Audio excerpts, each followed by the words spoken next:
Hello everyone, how are you all? I hope you all are safe and healthy.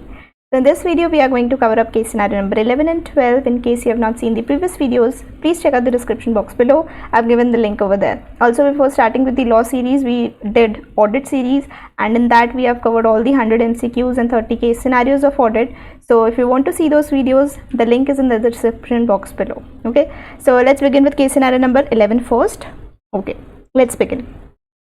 Sri Hari Textiles Limited, it is a public company incorporated in the year 2010. Its registered office is situated in Connaught Place, New Delhi. It filed its audited annual financial statements for the financial year 2019 to 2020 well within the time with the jurisdictional ROC. The registrar inspected the statements and after reviewing them felt the need to seek clarifications on certain matters. Accordingly, a written notice was sent by the registrar to the company and its officials directing them to comply with the notice within a period of 30 days of its receipt. However, the company and its officials failed to reply within the time specified in the notice, that was 30 days. 30 days के अंदर they did not reply. Okay. So, इसको पढ़ते ही हमें समझ आ गया कि ये inspection, inquiry and investigation वाले चैप्टर से रिलेटेड है. सेक्शन नंबर 206 हमने पढ़ा हुआ है, जिसके अंदर बताया हुआ है कि आरओसी के पास पावर है, अगर उसको कोई भी इंफॉर्मेशन मंगानी है, कोई भी डॉक्यूमेंट्स, बुक्स ऑफ अकाउंट्स को इंस्पेक्ट करना है या इंक्वायरीज कंडक्ट करनी है तो वो कर सकता है. ठीक है. अब अगर आप सेक्शन का कंप्लायंस नहीं करते तो सेक्शन के अंदर पनिशमेंट भी दी हुई है for the non compliance of this section. ठीक है. Okay. Let's see. The registrar initiated the inquiry and proceeded further for inspecting all the documents of the company. Okay, they can do that. While conducting the inquiry, the registrar on prudent grounds believed that some of the documents and other vital information in relation to the company would be destroyed, altered by the officials of the company. तो आपको पता होगा इस case में क्या होता है, search and scissor start कर देती है ROC, but search and scissor करने के लिए उनको क्या करना पड़ता है, स्पेशल कोर्ट से पहले ऑर्डर पास करवाना पड़ता है इस चीज़ का कि वो सर्च एंड सीजर कर पाए. कौन से सेक्शन के अंदर लिखा हुआ है ये सब? सेक्शन नंबर 209 के अंदर लिखा हुआ है. तो आरओसी को अगर लगता है या इंस्पेक्टर को अगर लगता है कि उनके पास कुछ रीजनेबल ग्राउंड्स हैं टू बिलीव दैट कि जो बुक्स ऑफ अकाउंट्स हैं, डॉक्यूमेंट्स हैं, उनको डिस्ट्रॉय किया जा सकता है, ऑल्टर किया जा सकता है, म्यूटिलेट किया जा सकता है, फॉल्सिफाई किया जा सकता है या सिक्रेटेड रखा जा सकता है, उस केस में they can definitely go for search and seizure, but before that they have to take the prior approval of the special court. ठीक है. तो let's see what did they do. With a view to safeguard the documents, the registrar obtained an order from the special court. Thereafter seized all such material. तो बिल्कुल ठीक किया, section के हिसाब से चल रहे हैं. While inspecting some of the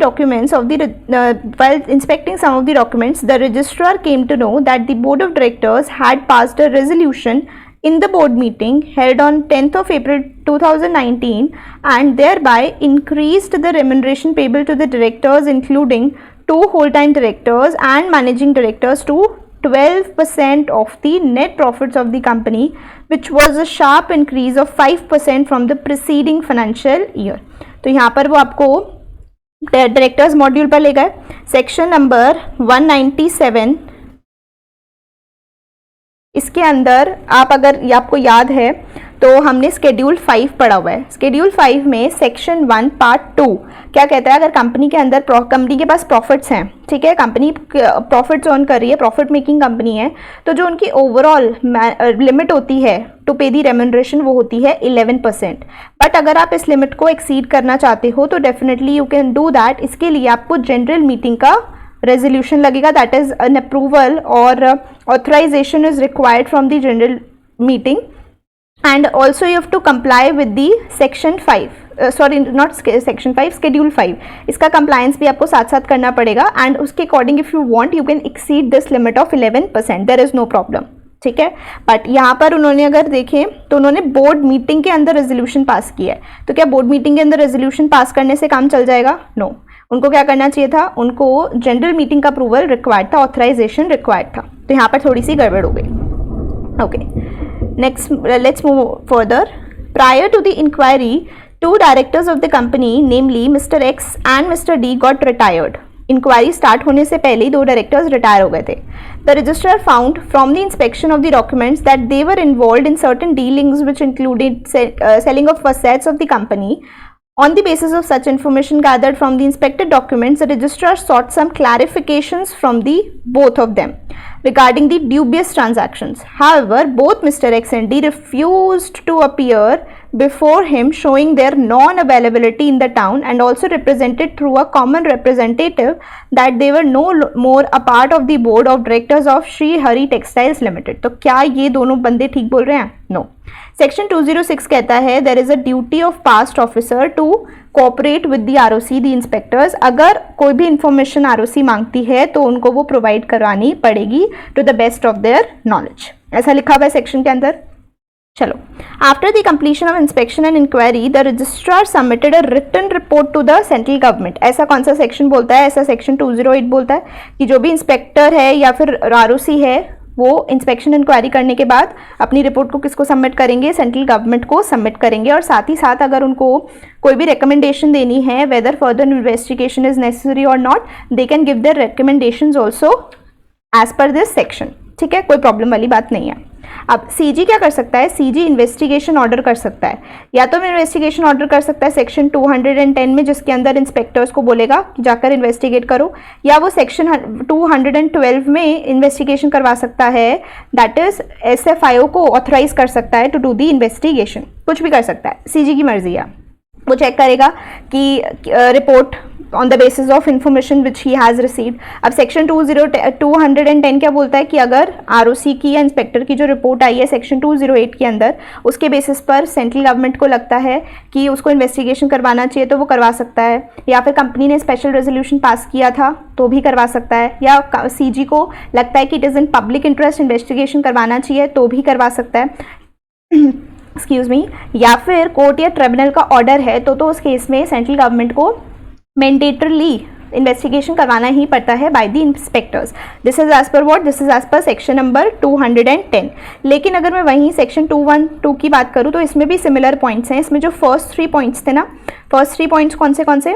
पहला, अगर सेक्शन 208 के अंदर जो रिपोर्ट रिसीव हुई है बाय द आरओसी और इंस्पेक्टर, या फिर कंपनी ने स्पेशल रेजोल्यूशन पास किया विद रिस्पेक्ट टू इन्वेस्टिगेशन करवानी है, या फिर पब्लिक इंटरेस्ट में सेंट्रल गवर्नमेंट को लगता है तो वो इन्वेस्टिगेशन करवा सकता है. ये वाले तीनों पॉइंट्स तो सेम हैं, जैसे कि 210 में भी थे वैसे ही 212 में भी हैं.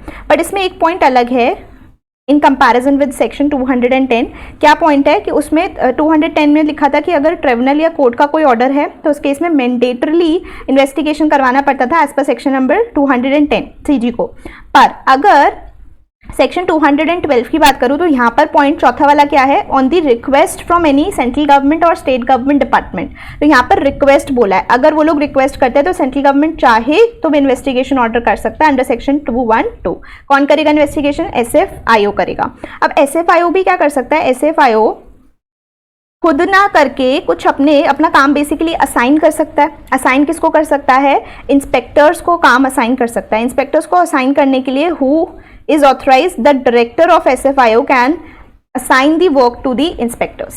ठीक है, तो मैंने फ्लो में आपको पूरा का पूरा सेक्शन ही रिवाइज करवा दिया. सेक्शन 208 भी हमने डिस्कस कर लिया, 210 भी डिस्कस 210 भी डिस्कस कर लिया, एंड 212 भी काफ़ी हद तक डिस्कस कर लिया. ऑल्दो 212 काफ़ी बड़ा सेक्शन है, बट मैंने थोड़ा जो रेलेवेंट पोर्शंस हैं वो आपको एक बारी रिकॉल कराने के लिए कोशिश करी है. तो चलो एक बारी वापस से रीड कर लेते हैं जहाँ पर हमने छोड़ा था. हम यहाँ पर थे.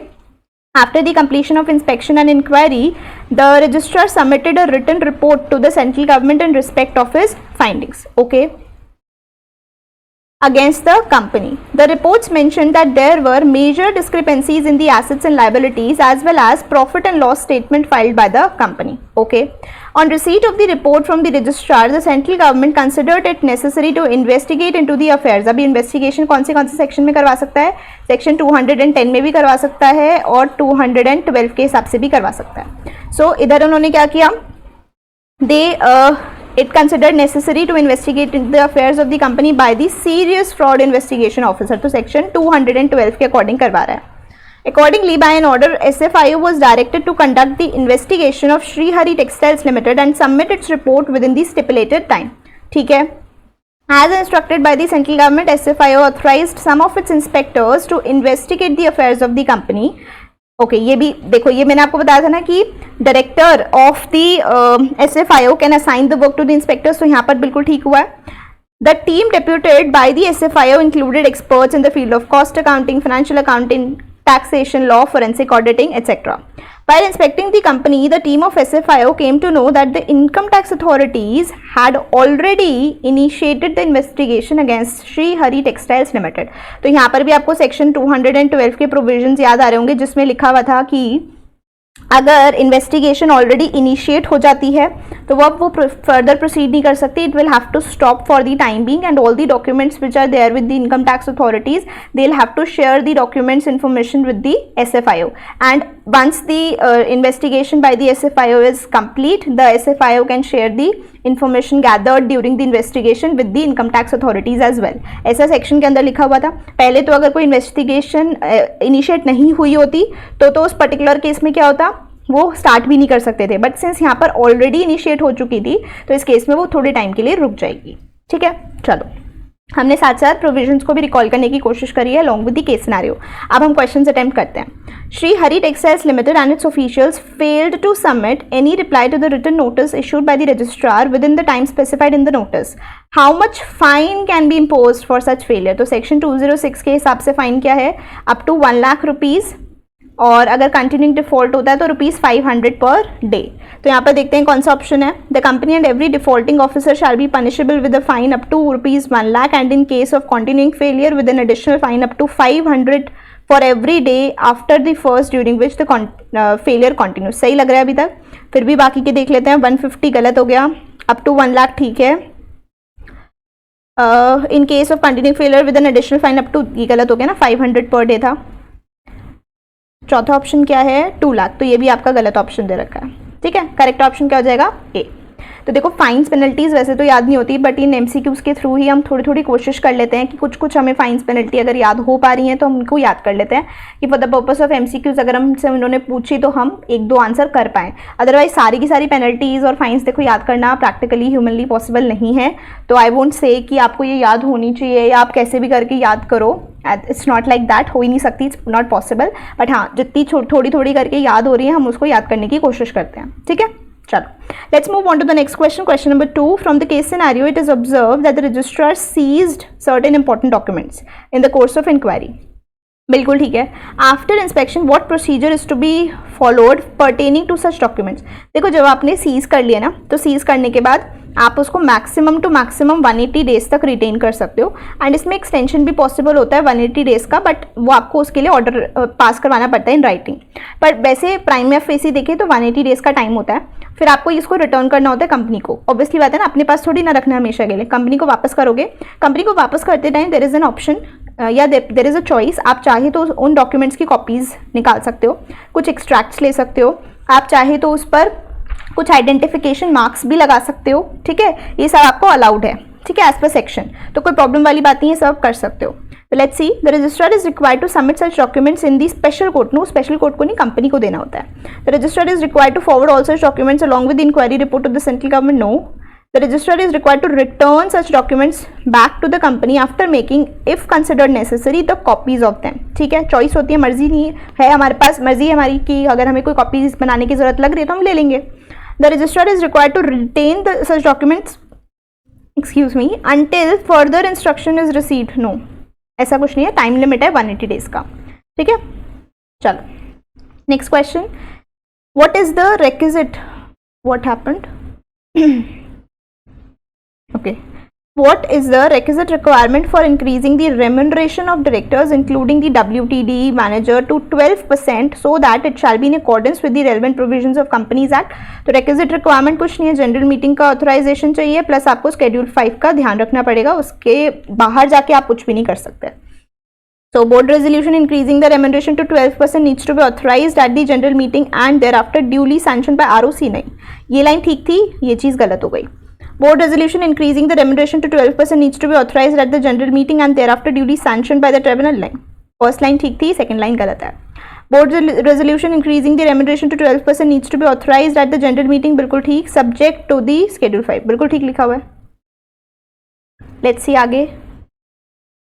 The board resolution increasing the remuneration to 12% needs to be authorized at the general meeting, ठीक है, and thereafter duly sanctioned by the central government through no. तो करेक्ट आंसर क्या हो जाएगा? सी. ठीक है, चलो let's move on to the next question. Question number 4. In the case scenario states that the registrar of companies had called ex-directors. Duty of past officers वाला point पूछ रहे हैं. For examining them during the inquiry. Is the registrar empowered to call the ex-directors? Yes, बिल्कुल है. तो cannot या may by issuing a written notice call the ex directors for. तो ये कैन नॉट वाला पॉइंट आपका बिल्कुल गलत हो गया. The registrar may by issuing a written notice call for the ex directors for seeking the requisite information. ठीक है. In case the registrar is appointed by the central government to conduct investigation then only he can. No, except the tribunal no other authority is empowered to call. नहीं, section 206 पूरी power देता है ROC को कि वो information वगैरह मंगा सकता है. और पास्ट ऑफिसर्स के केस में भी देयर इज अथॉरिटी कि वो रिटन नोटिस इशू करके उनसे जो भी इन्फॉर्मेशन चाहता है मंगवा सकता है. And it is the duty of the past officers also to comply with the same and they have to provide the information to the best of their knowledge. ठीक है, तो करेक्ट आंसर क्या हो जाएगा? B. Let's move on to the next question. Question number 5. According to the case scenario, while inspecting the company, the team of SFIO came to know that the income tax authorities had already initiated investigation against the company. बिल्कुल ठीक है. From the given options, choose the correct one that indicates as to how amidst such a situation SFI will be continuing the investigation. तो इस case में SFI को क्या करना पड़ेगा? SFI तो कंटिन्यू करेगा, इनकम टैक्स अथॉरिटी को थोड़े टाइम के लिए रुकना पड़ेगा. Has to put his investigation on hold. No, SFI will not stop. Will proceed with its investigation on the basis of reports submitted. No, wait थोड़ी ना करेगा कि पहले इनकम टैक्स अथॉरिटीज अपनी इन्वेस्टिगेशन कंप्लीट कर लेंगे फिर मुझे रिपोर्ट देंगे उसके बेसिस पर I am going to proceed further. No, SFI will proceed with its investigation while income tax authorities shall keep on hold. बिल्कुल ठीक लिखा हुआ है. SFI will simultaneously continue. नहीं, तो प्रोविजंस के हिसाब से डायरेक्ट है. क्वेश्चन नंबर 5 का आंसर सी. ठीक है, चलो let's move on to the next case scenario number 12. Sunshine Software Private Limited having its registered office at Hyderabad. तो प्राइवेट लिमिटेड मतलब private company. Incorporated on 28th of May 2017 with authorized capital of 10 lakh rupees divided into 1 lakh equity shares of rupees 10 each. The main object of the company is to develop customized business software and provide software consulting services to various business houses. So this is just an introduction of the company. Mr. Sumit, Mr. Samadhan, Soumitra and Aniket, the subscribers to the MOA and are also the directors of the company. The company allotted the shares to the subscribers within the stipulated time. It is worth noting that the directors are a part of the core team for the development of the software. However, due to some internal misunderstanding among all the directors, more particularly serious disagreement in relation to working schedules, the company could not start. The company could not start its working since incorporation and therefore no revenue was generated from the operations. In fact, the directors were busy pursuing their own business interests and seemingly had no intention to devote any time for the company. Company तो बना ली but company के लिए काम करने को तो कोई तैयार नहीं है, सब अपने अपने काम करने में लगे हुए हैं and they are least bothered कि कंपनी में क्या काम हो रहा है कैसे नहीं हो रहा है. Every time there is a curse. लोग आपस में जो डायरेक्टर्स हैं उनका वर्किंग स्केड्यूल्स के ऊपर डिसएग्रीमेंट हो रहा है जिसकी वजह से कुछ काम ही स्टार्ट नहीं हो पाया है since the date of incorporation and no revenue from the operations have been generated till date. बहुत बेकार सिंबल है, इसको आपको पढ़ के इनएक्टिव कंपनी वाला थोड़ा सा हिंट लग रहा होगा. चलो फिर भी देखते हैं. Following information has been extracted from the financial statements of Sunshine Software Private Limited from the date of its incorporation. मतलब स्टार्टिंग से बता रहे हैं तब से अब तक क्या सिचुएशन रही है. Paid up share capital 10 lakh थी, अभी भी 10 लाख है. Revenue from operations nil. तो this is an important point to note. Revenue from operations nil है from the very beginning. Then expenses incurred towards fulfillment of various legal obligations 55,000 or 65,000. The company did not recruit even a single employee and therefore no expenses on account of salary or other material transactions were incurred. Okay. However, the company has complied with all the filing requirements under the Companies Act and Income Tax Act since its incorporation. तो Companies Act का basically statutory obligations को वो बिल्कुल follow कर रहे हैं. It incurred the following expenses. क्या क्या एक्सपेंसेस हुए हैं? Payment of fees to the registrar, okay, statutory requirement. Payment made to fulfil the requirements of Companies Act 2013 and other applicable laws. Some payments were made for the maintenance of office and records. इसको पढ़ते ही आपको significant accounting transactions के बारे में दिमाग में आ गया होगा, जिसमें लिखा हुआ था कि ये सारी ट्रांजैक्शंस जो हैं वो सिग्निफिकेंट अकाउंटिंग ट्रांजैक्शंस नहीं मानी जाती. कौन सी थी? टोटल हमारे पास 4 ट्रांजैक्शंस थी. पहला था फीस टू आरओसी, पेमेंट अगर आप आरओसी की फीस का करते हो तो that is not something which is significant accounting transaction. Why? Because it is a statutory compliant, mere statutory compliance. इससे ये नहीं पता चल रहा है कि आपका बिजनेस रन हो रहा है. Secondly, payment for fulfilment of requirements of any act और लॉ. इनकी रिक्वायरमेंट्स को कंप्लाई करने के लिए अगर आप कोई पेमेंट कर रहे हो, again this is the statutory obligation. Third one was allotment of shares to fulfill the requirements of the act. Shares allot करने से क्या ये माना जाएगा कि सिग्निफिकेंट अकाउंटिंग ट्रांजैक्शन हो रही है कंपनी में? नो. फॉरमेंट, और वो भी अलॉटमेंट ऑफ शेयर्स किस लिए हो रहा है? To fulfil the requirements of the act. ठीक है, वैसे नहीं कर रहे.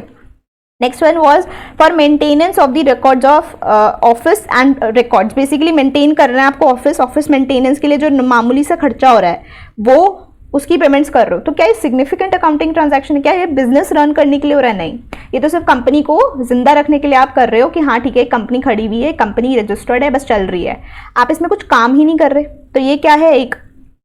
ये क्या बता रहा है कि कोई भी सिग्निफिकेंट अकाउंटिंग ट्रांजैक्शन कंपनी के अंदर नहीं हो रही है. और जब भी कोई भी सिग्निफिकेंट अकाउंटिंग ट्रांजैक्शंस नहीं होती कंपनी के अंदर during the last 2 financial years, तो इसका मतलब क्या हो जाता है कि वो एक इनएक्टिव कंपनी है. इनएक्टिव कंपनी की डेफिनेशन क्या होती है? पहला पॉइंट होता है कि जो कंपनी है वो कोई भी बिजनेस या ऑपरेशंस कैरी ऑन नहीं कर रही, या फिर कोई भी सिग्निफिकेंट अकाउंटिंग ट्रांजैक्शंस नहीं हुई during the last 2 financial years, तो भी वो इनएक्टिव कंपनी बन जाती है. या फिर उसने अपने जो फाइनेंशियल स्टेटमेंट्स हैं, एनुअल रिटर्न्स है, वो during the last 2 years file नहीं किए होते, तो वो भी एक इनएक्टिव कंपनी होती है. तो यहाँ पर तो साफ साफ दिख रहा है कि कोई सिग्निफिकेंट अकाउंटिंग ट्रांजैक्शंस नहीं हुई हैं ड्यूरिंग द लास्ट 2 ईयर्स. इसका मतलब क्या है? It is an inactive company. चलो, Mr. Soumitra also holds directorship in Surya Energy Private Limited, against which NCLT has passed an order under Section 420 of the Companies Act 2013. After receipt of the order of the tribunal, Surya Energy is contemplating to file an appeal with the NETPLAT. तो appeal कितने दिनों में file करनी होती है? Within a period of 45 days. Extension भी मिल जाता है for a period of again 45 days. तो 45 डेज का टाइम होता है वैसे to file an appeal. Let's see क्या क्वेश्चन पूछा होगा. On the basis of the facts mentioned in the case scenario, determine the status of Sunshine Software Private Limited. It is obviously an inactive company. It is an inactive company since no significant accounting transactions have been undertaken for the last 2 financial years. बिल्कुल ठीक बोला है, यही हमने भी देखा था, वहाँ पर एनालाइज किया था. It is a defunct company since no significant accounting transactions have been undertaken. No. It is an active company. गलत. None of the above भी गलत. Correct answer क्या हो जाएगा? A. It is an inactive company since no significant accounting transactions have been undertaken for the last 2 financial years. Let's move on to the next question. Question number 2. Which form needs to be used by the dormant company for obtaining the status of active company? Dormant company को वापस अगर active company बनना होता है तो उसके लिए वो कौन से फॉर्म में अप्लाई करती है? वो MSC 4 फाइल करना पड़ता है. और सर्टिफिकेट आरओसी किस कौन से फॉर्म के थ्रू सर्टिफिकेट इशू करती है? MSC 5. MSC 5 जो होता है that is the certificate for कि वो अब एक्टिव कंपनी है. ठीक है, ये कौन इशू करता है? आरओसी. ठीक है, अब MSC 4 के साथ साथ आपको क्या फाइल करना पड़ता है? फीस देनी पड़ती है प्लस कुछ डॉक्यूमेंट्स देने पड़ते हैं, और फिर आपको क्या बना देते हैं? डोरमेंट कंपनी से active company. Choose from the following options the minimum number of directors which a dormant company shall have if it is a public limited company. तो उसको minimum number of directors maintain करने की जरूरत होती है. अब ये public company है तो कितने हो जाएंगे? 3. करेक्ट है. चलो, assuming that the ROC issued a certificate to Sunshine Software Private Limited allowing the status of a dormant company. ठीक है, अब dormant company बन गई with effect from 1st of October 2019. Then what will be the date after which ROC will be empowered to initiate the process of striking of the name of the company if it continues to remain a dormant company? अगर आप 5 साल तक dormant company रहते हो तो ROC आपका नाम strike off कर सकता है. तो इस केस में 5 साल देखेंगे from this date plus 5 years. तो कैलकुलेट कर लेते हैं. 2019 से 2020, 2021, 22, 23, 24. तो 30 सितंबर 2024। करेक्ट आंसर क्या हो जाएगा? ए। Let's move on to the next question. Question number 5. From the case scenario, it is observed that Surya Energy Private Limited aggrieved by the order of tribunal wants to file an appeal to NACLAT. तो ये last वाले para में से question है. Within how much time from the date of receipt of order of the tribunal it can file such an appeal to NACLAT? तो NACLAT को file करने के लिए कितना टाइम बताया था मैंने? 45 डेज. सो इस केस में 15 डेज, 30 डेज, 45 डेज, 60 डेज. तो करेक्ट आंसर क्या हो जाएगा?